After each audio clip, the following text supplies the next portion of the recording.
Questa sera abbiamo Giacomino Pellizzari, è un nome credo che tutti conosciamo se leggiamo Messaggero Veneto, piccolo, e se abbiamo letto, ma adesso ne parleremo, quindi se non l'abbiamo fatto avremo occasione poi di leggere il libro sul terremoto, il terremoto in Friuli, che per me è una data che ha un doppio significato. Un doppio significato, perché io sono residente a Udine da giugno del 76 e non ero qui il 6, però ero l'8. Quindi ha visto qualcosa. Ho visto qualcosa. Ed ero qui l'8 per vedere che fine aveva fatto mia moglie, ecco, quella che sarebbe diventata dopo un po' di anni mia moglie. Ho chiesto di intervenire in questo incontro perché diciamo, negli incontri cerchiamo di individuare argomenti vari e incontrare anche persone con varie competenze, con varie esperienze, che però ci aiutino ad avere una visione aperta sul mondo, ecco, partendo naturalmente dal nostro territorio. E tra le varie professioni che ci piacerebbe conoscere e che sono attive sul territorio, c'è il giornalista, e in particolare ho pensato a lei, che peraltro avevo incontrato, ma adesso saranno già passati 2 o 3 anni, in occasione dell'incontro con Siciliotti che avevo organizzato per un suo libretto di racconti. E allora lì ci eravamo scambiati i riferimenti, io l'ho ripescato e con la faccia di bronzo l'ho chiamato e fortunatamente non mi ha chiuso il telefono in faccia, mi ha dato un seguito. Ecco. Dunque siamo qui per parlare della sua attività professionale. Che dire, so che è un'attività molto ambita dai giovani, tuttora, lo era quando ho cominciato io all'inizio degli anni 90 e lo è tuttora. Però sinceramente se un giovane oggi mi chiedesse un consiglio, io non so che risposta dare, perché la professione è cambiata e sta cambiando tanto. Allora, parto da una premessa, che secondo me questa professione va fatta sul campo. Quindi, quando ho cominciato io seguivo tutti i consigli di circoscrizione, quindi i consigli di quartiere, e vi assicuro che è stata una scuola indimenticabile. Adesso i consigli di quartiere non ci sono più, però andando in questi consigli che si riunivano e peraltro erano sedute che duravano tantissimo e anche fino a mezzanotte, all'1, a differenza di adesso, cioè c'era molta più partecipazione anche da parte della gente. Però lì io conoscevo il territorio, cioè dal piccolo problema, dalla buca in strada a quello più complicato, che ne so, il comune che voleva fare un nuovo impianto di rifiuti a Sant'Osvaldo, per dirne una. E quindi quella per me è stata una scuola fondamentale, che io, ripeto, oggi dovessi dare dei consigli a un ragazzo, direi vai, partecipa, torna sul territorio e soprattutto tra la gente, perché bisogna parlare con la gente, con i diretti interessati, per farsi un'idea del problema, perché stando dietro la scrivania, come si tende a fare oggi, e quindi a fare tutto al telefono o peggio ancora, mi verrebbe da dire, attraverso i social, cioè viene fuori una visione distorta della realtà, perché comunque o è strumentalizzata dall'una e dall'altra parte, perché non voglio assolutamente né schierarmi né con nessuno, e quindi poi la realtà delle cose non esce. Quindi io ripeto, l'importante è andare sul territorio, seguire anche tutte le sedute, le riunioni, perché da cosa nasce cosa. Se io vado oggi a seguire un consiglio comunale, per dirne una, ok, faccio la cronaca del consiglio comunale, però lì riesco a intrattenere rapporti, a conoscere altre persone, a parlare di altre cose, e quindi è lì che noi raccogliamo le notizie, perché il lavoro del giornalista fondamentale è quello di, ripeto, andare sul territorio e cercare le notizie, non aspettare le notizie in redazione che arrivano attraverso i comunicati stampa o le veline o le telefonate di amici degli amici. E quindi, ripeto, bisogna andare sul campo, cercare le notizie, verificarle, perché quella è la cosa fondamentale per un giornalista, verificare sempre le fonti, anche se arriva dal sindaco, per dire che insomma, in una città è l'autorità, è il rappresentante, però va sempre verificata, perché comunque magari può aver omesso di raccontare un particolare, può averne enfatizzato un altro, quindi a mio avviso l'importante è restare sempre neutrali, raccontare i fatti in modo anche freddo se vogliamo, però limitarsi a raccontare i fatti. Poi i giudizi, ogni lettore deciderà, valuterà, però al lettore va dato diciamo la materia prima, le informazioni giuste per consentirgli poi di farsi un'opinione. Ecco, adesso questa diciamo è la scuola base del giornalismo. Adesso, ripeto, è una professione che sta cambiando parecchio, sta cambiando con il digitale che sta lentamente archiviando la carta.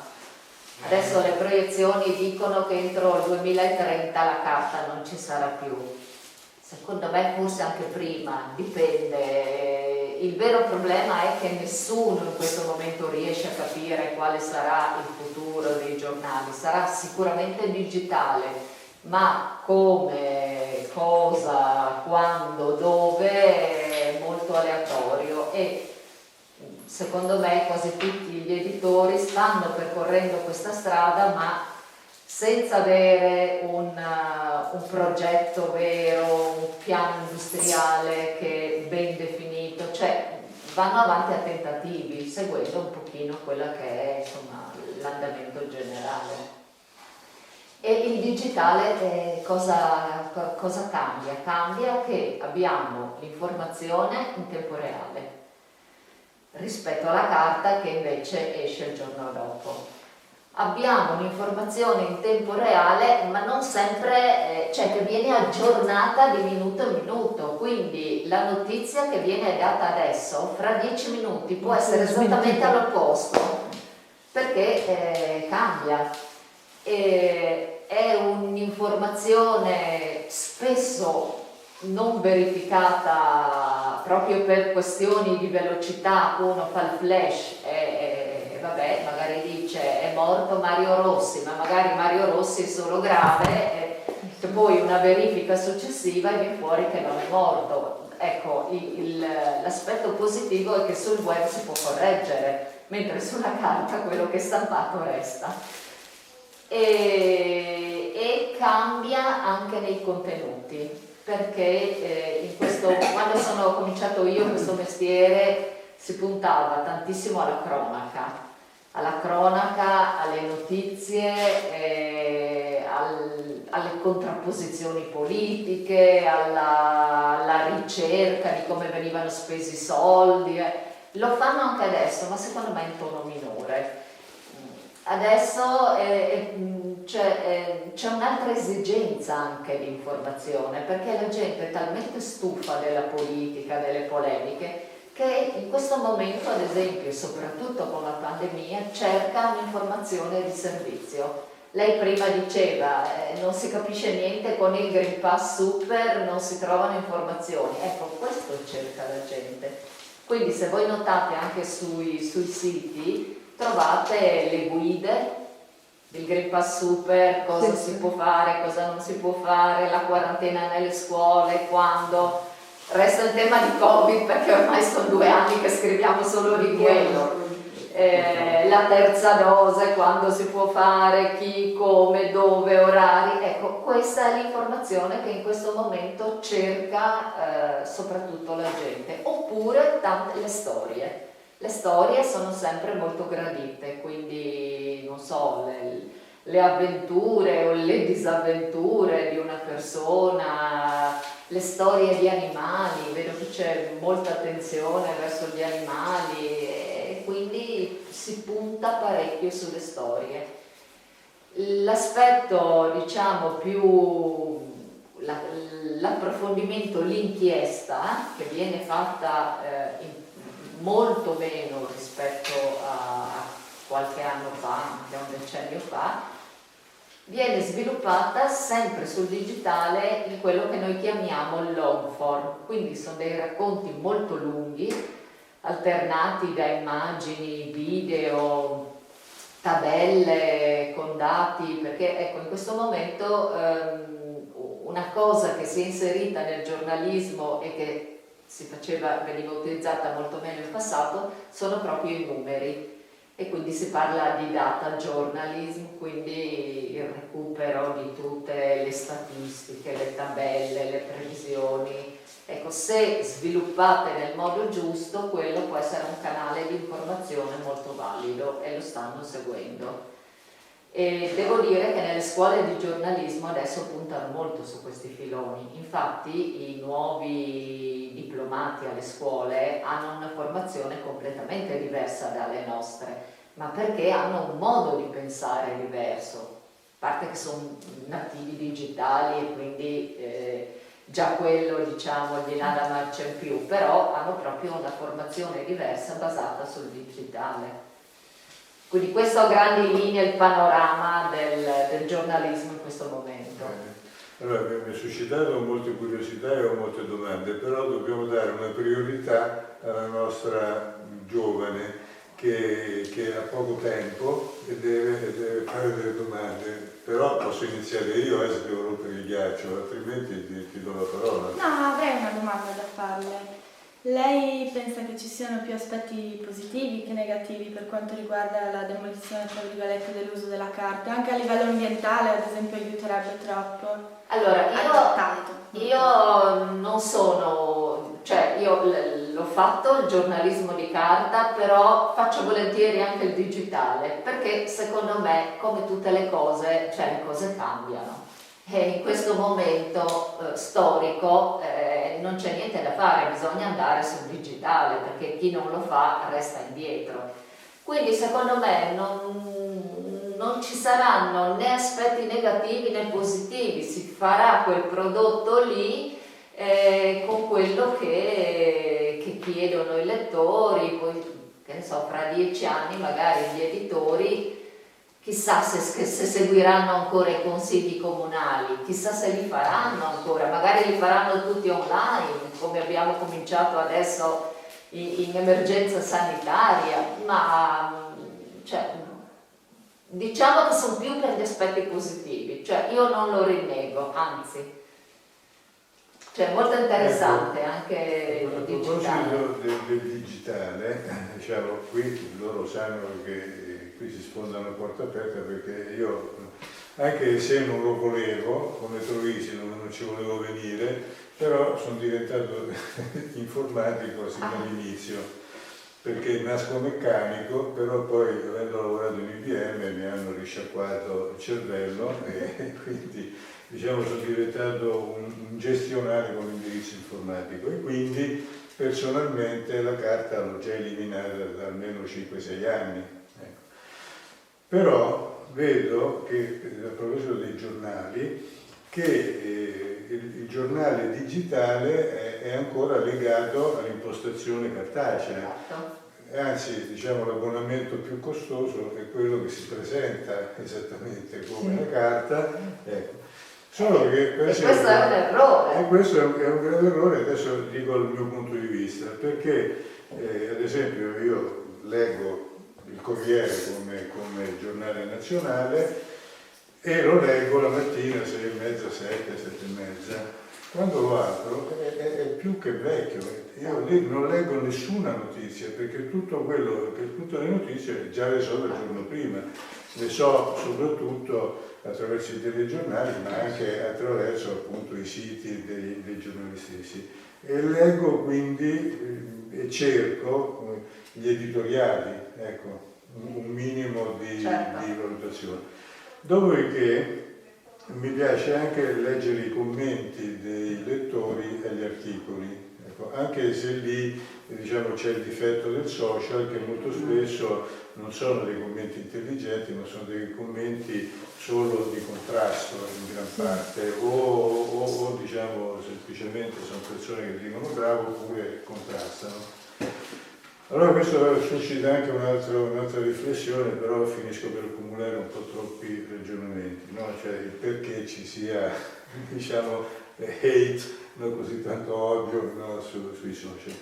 Invece mi interessava l'argomento dei dati, no? del data journalism, perché qui invece c'è un altro aspetto, ed è che il giornalista, che noi abbiamo sempre assimilato a una professione di tipo umanistico, diventa scientifico. Esatto. O soprattutto emerge una cosa che attraverso un'altra associazione di cui partecipo a Roma, che si chiama Arte e Scienza, invece si pone il tema di difendere e promuovere l'unità della cultura, cioè la cultura non è solo umanistica o solo scientifica e la tecnica non è un'ancella della cultura. E anzi, il fatto che tanti nostri dirigenti miei coetanei si vantino giustamente di una formazione umanistica, ma che non si accompagna a volte alla comprensione della scienza, che non sono formule, non sono cose astruse, ma proprio concettualmente, è un grave handicap, perché non riescono a capire il mondo, perché ormai il mondo utilizza questa tecnologia, come sono state utilizzate tante altre tecnologie, l'automobile, l'elettricità, la lampadina, cioè diciamo, sono motori, come anche appunto la stessa informatica, che ci potenziano in alcune nostre capacità. In particolare la capacità sia di raccogliere e quindi archiviare informazioni, sia di elaborarle, con tutti i pro e i contro. Ecco. Però, ad esempio, capire la scienza permette per esempio di capire una cosa che a volte molti, proprio parlando di Covid, interpretano come cinismo, soprattutto da parte dei medici, perché significa capire cosa significa la probabilità di un evento, cosa significa, quindi dire che il vaccino ti protegge al 90%, a tante persone fa paura, perché dice capire a me senso io quello che sta nel 10%, però invece questo permetterebbe di capire che intanto la verità non c'è, diciamo è inconoscibile sostanzialmente, che quello che noi possiamo prevedere è una numerosità di eventi rispetto al totale, che questa è una realtà diciamo probabilistica, non è una realtà deterministica.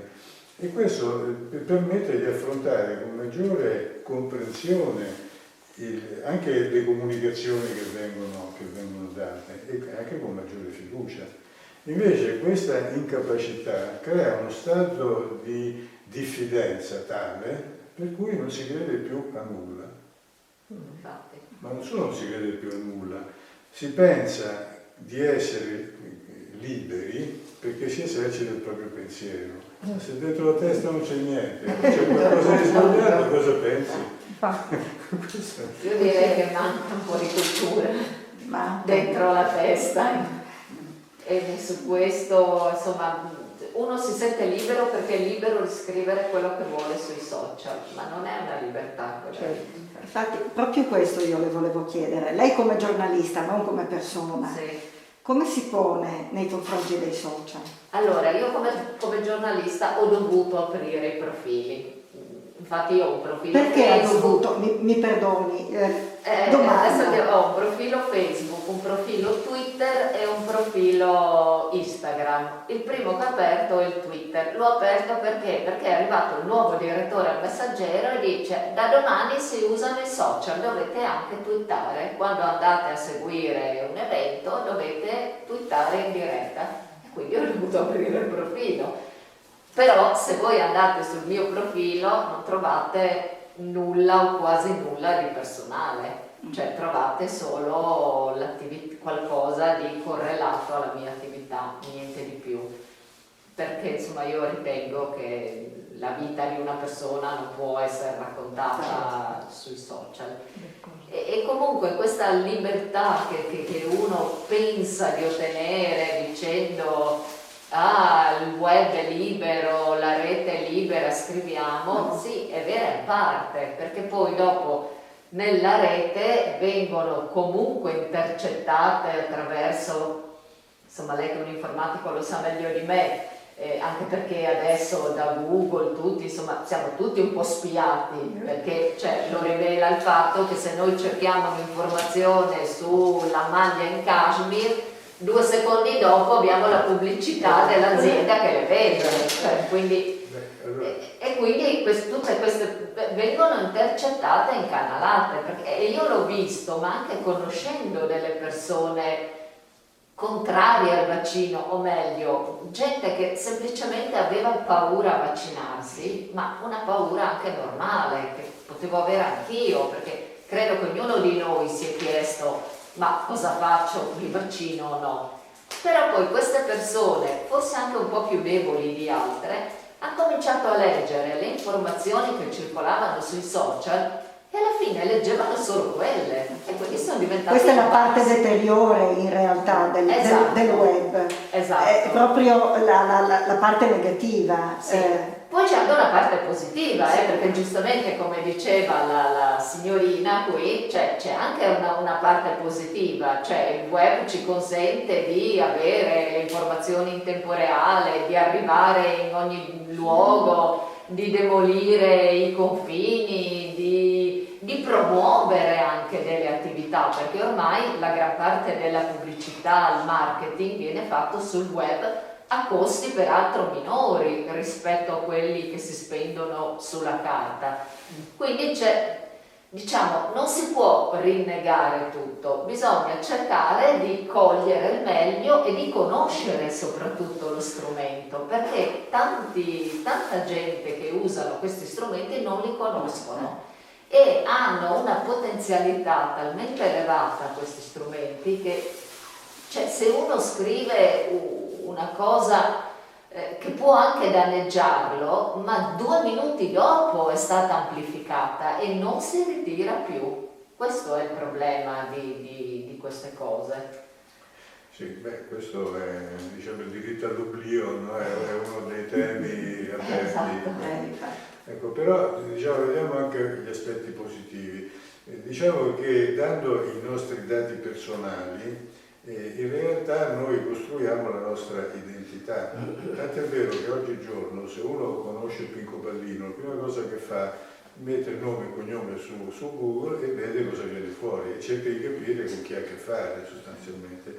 Questo significa che quindi noi dobbiamo, da una parte è bene anche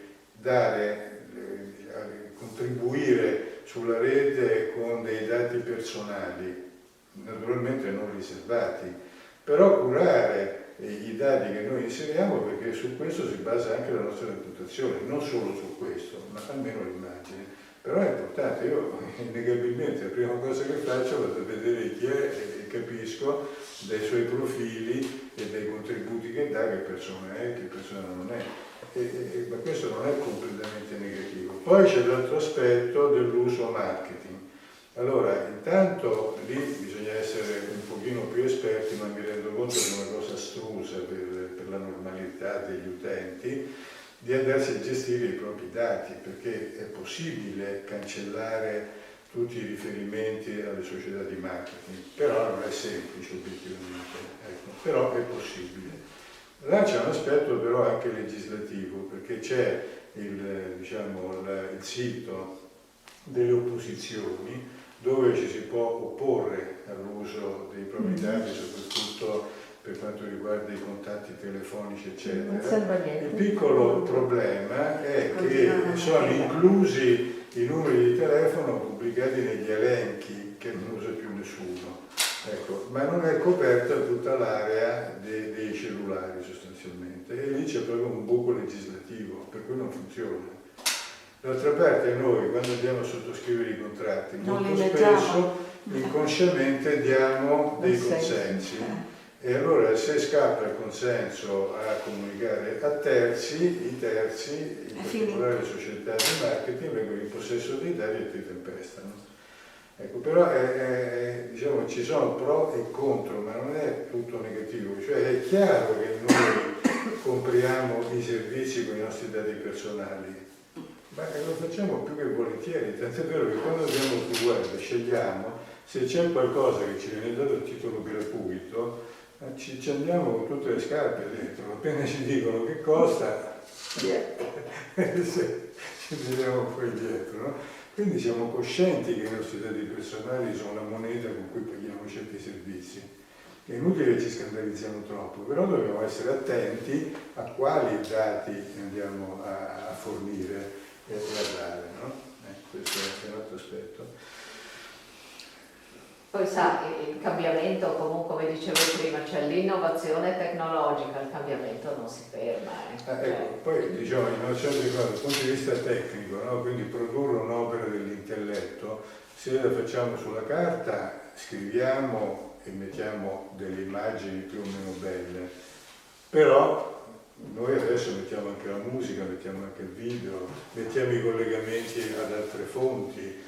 Quindi diciamo abbiamo sotto il sedere un motore che è decisamente più prestante e quindi è chiaro che andremo in quella direzione, ma anche le opere d'arte adesso sono fatte così, ci sono gli ologrammi, uno va alle biennali, va nelle mostre, adesso le mostre sono immersive,